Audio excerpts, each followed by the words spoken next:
और संजू मुझसे जूनियर थी, पर ऐसा कभी लगा नहीं। कॉलेज में हमेशा ये लगा साथ ही था। और बस शुरू से तो क्या बताऊँ, ईशा ने सब कुछ बता दिया। ये बिल्कुल सही बात है कि शायद हम लोगों की किस्मत जैसी है ना, सास ससुर के मामले में, भगवान मैं कहती हूँ सबकी ऐसी किस्मत। कभी भी हमें आगे ये फील ही नहीं हुआ, अपने शादी होके आ गए तो कभी घर वालों की कोई ऐसा नहीं रहा कि जैसे लड़कियों को होता है ना, अपनी मम्मी से बात कर लो, रोज कर लो। शादी के बाद जब मैं मेरी मम्मी पापा मुझे कम फोन करते, बहुत ही कम, तो मम्मी हर दूसरे दिन मुझसे पूछती थी तेरी मम्मी का फोन नहीं आया, मम्मी का फोन नहीं आया। अरे जब आता ही नहीं, एक दिन मैंने कह दिया अब मम्मी का फोन आएगा ही नहीं। क्यों? उन्होंने दूसरी मम्मी के पास भेज दिया। ये सच्चाई है, तो कभी ऐसा फील नहीं हुआ। और पापा जी अब नहीं है हमारे साथ, लेकिन मतलब ऐसा कोई दिन नहीं जाता होगा हम सबके लिए कि जिस दिन वो हमें याद किया, मतलब बहुत अच्छी तरह। और उन्होंने इतना किया है हम सबके लिए, मतलब पूरी फैमिली के लिए। ऐसा नहीं कि सिर्फ अपने बच्चों का ध्यान करा, उन्होंने पूरे परिवार के लिए, चाहे कोई भी। ऐसा नहीं कि अपने मायके के लिए, जैसे लड़की के या ससुराल के लिए, उन्होंने सबको एक नजर, सब उनके लिए बराबर थे। और मैं जो आज यहाँ खड़ी अपने पैरों पे, वो सिर्फ और सिर्फ मेरे हस्बैंड सामने बैठे हैं, इनका कोई सहयोग नहीं था, ये सच्चाई है। और दीदी मतलब आंटी का मानती नहीं, ये सच्चाई है। देखो मेरे लिए इनकी जगह कोई नहीं ले सकता, है ना। सब जानते थे, सारे मुझे क्लास में चढ़ाते थे, हाँ भाई आगे मेरे पापा जी छुट्टी होगी लेने नहीं आए। मतलब जिस दिन उनकी छुट्टी या तो बीच में आ जाते थे, जैसे कभी घर पे, तो पहले कॉलेज के बाहर ही खड़े हो जाते थे आप। और मेरा ना 10 मिनट के डिस्टेंस पे था रोड से, रोज सुबह मुझे 8:15 बजे छोड़ने आते, फिर मुझे लेने आते।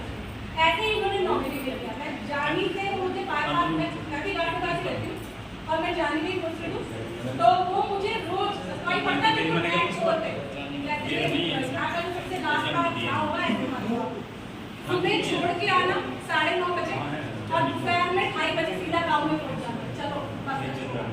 तो ऐसे उन्होंने मेरी जर्नी कराई जब तक जानी में थे। और उसके बाद भी बहुत बहुत सहयोग रहा। पापा ही सब इसलिए कर पाए क्योंकि मम्मी ने हमेशा उनका साथ दिया। बच्चा मेरा छोटा था, साल भर का, एडमिशन करा दिया, मुझे पता ही नहीं, ट्रेनिंग में मेरा एडमिशन हो गया। बोला बेटा कर लोगे? मैंने कहा हाँ जी कर लूँगी। तो कह रहे बस कल से आधा क्लास में। मैंने कहा अगर मना कर देती तो? कह रहे मुझे पता था करेगी ही नहीं मना। उन्होंने मुझे बुला लिया है और सब में सहयोग मम्मी ने दिया। बस मैं तो यही कहती हूँ। और सबको पता है, मतलब किसी को बताने की जरूरत नहीं, जैसा आप सब लोगों ने बताया हंसमुख स्वभाव है और बहुत ज़्यादा कोऑपरेटिव, सबकी मदद करने के लिए तैयार और स्वभाव का कुछ कहने की। और एक चीज और है, अपने बेटों से ज्यादा प्योरिटी अपनी बहनों को देती है।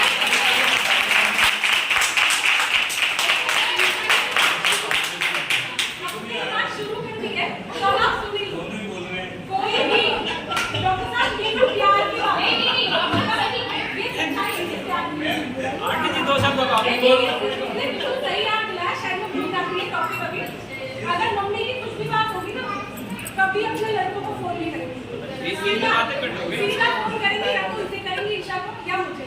कई बार तो हम भी झल्ला जाते हैं, अरे हमें क्यों फोन कर रही हो, उन्हें बताओ ना। तो कहेंगे ना भाई आप अपने आप संभाल लो, जैसे करना मैं तो तुम्हें बताऊंगी। तो प्रायोरिटी उन्होंने हमेशा, पापा ने भी ऐसी थी और मम्मी ने भी ऐसी। तो बस ज़्यादा कुछ नहीं, काफी हो गया मेरे।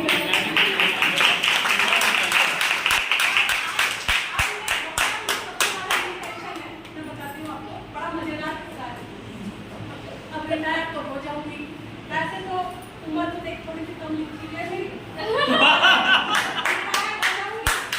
जा तो मैं ड्यूटी अपनी सकती हूँ, लेकिन अब क्या करूँगी।